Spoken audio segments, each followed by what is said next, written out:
Federative system সেটাকে আমরা ব্যাখ্যা করেছি এবং আপার হাউস এবং লোয়ার হাউসের যে নতুন প্রস্তাবনা সেটার কন্ডিশনাল যে সমস্ত অগ্রগতি হয়েছে সেটাকে আমরা মনে করছি।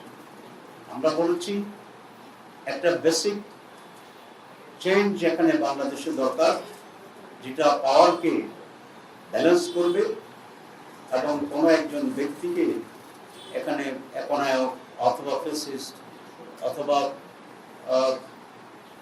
ডিক্টেটর হওয়ার মতো সেই পজিশনে না যায়। সেটাকে আমরা বলেছি the tenure and the period of prime minister, এবং সেক্ষেত্রে 10 বছরের যে বিষয়টি আসছে যেখানে প্রায় একটি প্রধান দল ছাড়া উল্লেখযোগ্য সকলে আমরা একমত হয়েছি।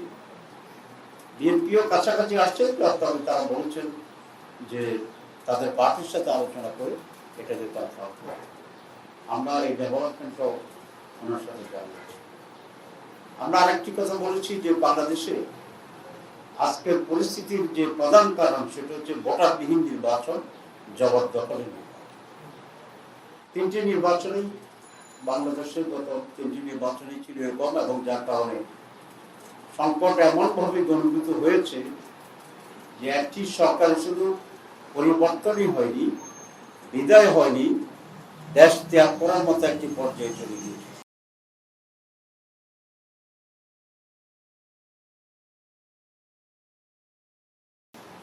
আমরা এই ধরনের পরিস্থিতির কোনো রিপিটেশন চাই না, আর আসল বাংলাদেশে চাই না, এটা আমরা স্পষ্ট বলেছি। আমরা একটা ফেয়ার, ফ্রি, পার্টিসিপেটরি নির্বাচন চাই, যার মাধ্যমে দেশে একটা স্থিতিশীলতা আসবে এবং একটি সুস্থ রাজনীতি ফিরে আসবে। যদি এটা এবার না হয় তাহলে আগের চেয়ে ভয়াবহ একটা পরিস্থিতির সম্মুখীন আমরা হতে পারি। আমরা আমাদের আশঙ্কার কথা বলেছি এবং তারা বলেছেন আগামী ইলেকশনকে তারা ক্লোজলি অবজার্ভ করবে, তারা সরকারের সাথে এবং ইলেকশন কমিশনের সাথে আলাপ করবে এবং লেভেল প্লেইং ফিল্ড যাতে হতে পারে নির্বাচনের আগে, আর নির্বাচন যদি সুস্থ হতে পারে এবারে তাদের অবজারভেশন আর মতামত দেবেন।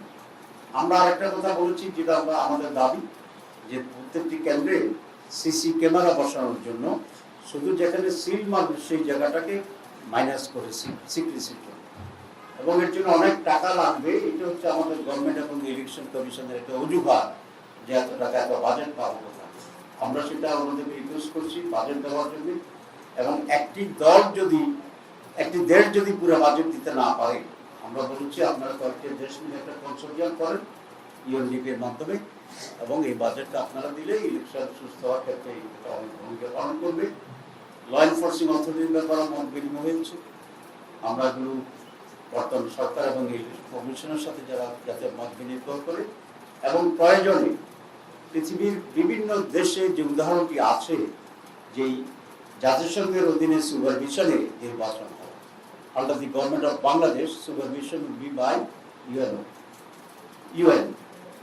এটা আমরা তাদেরকে বলেছি যে আমরা ওকে অ্যাকসেপ্ট করতে রাজি আছি for the sake of the very fair election, এবং একটা রাইটফুল গভর্নমেন্ট যাতে হতে পারে by the representative of the people, true representation of the people, এটা আমরা বলছি। এবং ওনারা এখানে এটাকে সিরিয়াসলি নিয়েছেন এবং বলছেন হ্যাঁ এসব ব্যাপারে আমরা শুধু বাংলাদেশের সাথে না, আরও যারা বাংলাদেশের ফ্রেন্ডস আছে ফরেনার, আমরা তাদের সঙ্গে আলোচনা করব, এবং সবটা মিলিয়ে আমরা একটি সুষ্ঠু নির্বাচনের জন্য যে পরিবেশ দরকার সেটাকে নিশ্চিত করার জন্য বাংলাদেশের সাথে আমরা কাজ করব, আমরা সহযোগিতা করব।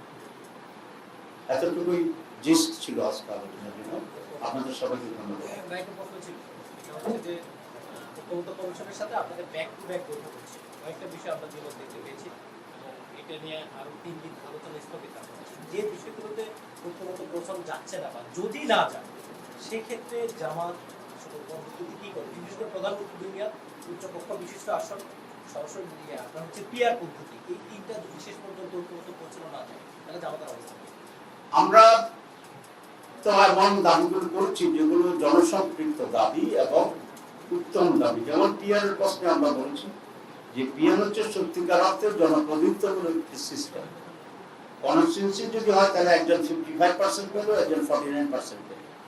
55% কে আমরা বিজয়ী ঘোষণা করলাম, আর 49% যে পাবো তার এখানে কোনো স্টেক থাকবে না। এবং গ্রামের লোকরা এই কারণে বলে যে আমার ভোটটা যাতে না পাচ্ছে, আমার ভোটার মানে এটা অর্থহীনভাবে ট্রিট করা। কিন্তু পিয়ার যদি হয় তাহলে each and every votes will be counted এবং এটা হিসাবে আনা হবে। আপনি 51 percent, you will get 51% of the seats in the parliament.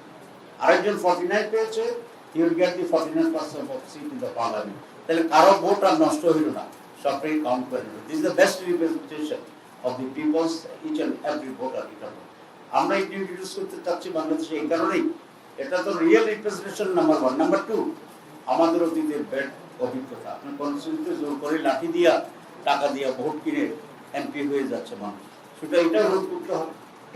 এই রোধ করতে পারবে তখনই যখন একজন লোক দেখবে যে এখানে তার এমপি হওয়ার সুযোগ নেই, সুতরাং যে লাঠি ছোট কম ব্যবহার করবে, টাকাও কম ব্যবহার করবে। সুতরাং মানি এবং মাসেল এটাকে রোধ করার জন্য PR is the best process.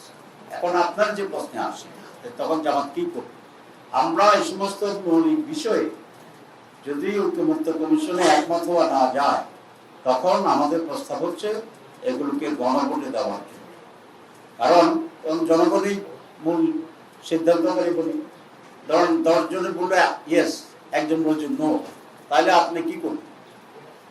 নিয়ম অনুসারে তো ইয়েসটাই পাস হয়ে যাবে, কিন্তু ঐক্যমত্যের যে অ্যাটিটিউড, তারা সবাইকে এক করে কনসেনসাস হলে মাত্র রেজাল্ট করতে চায়। This is not a very proper policy. তো যদি সেক্ষেত্রেও একটা পার্থক্য রয়ে যায়, আমরা গণভোটের আয়োজনের জন্য আমরা প্রস্তাব করছি। লেট দি পিপল ডিসাইড তারা কি চায়। তবে আপনি একটু যুক্ত করি, আপনি বলছিলেন যে যেগুলো হচ্ছে ঐক্যমত হচ্ছে না, গণভোটের কথা বলছেন। প্রধান উপদেষ্টা ভাষণে কিন্তু বলেছিল যে এই যে যেগুলো ঐক্যমত হচ্ছে সেগুলো বাস্তবায়ন করবে আগামী যে সরকার আসবে, তারা এসে সেগুলো বাস্তবায়ন করবে। এক্ষেত্রে তো দেখা যাবে যে ঐক্যমত হওয়ার পরেও সেগুলো বাস্তবায়ন না হতে পারে, সেক্ষেত্রে জি প্রধান উপদেষ্টা যেটা বলেছেন সেটা উনি পরে ব্যাখ্যা দিচ্ছেন যে কথাটা সাংবাদিক বলছিল যে আপনি আবার কি থাকবেন কিনা 5 বছর, সেই জন্য গণভোটে যাবেন কিনা, উনি ওই গণভোটকে নাকচ করছেন। এখানকারটা নাকচ করেন। সবাইকে ধন্যবাদ।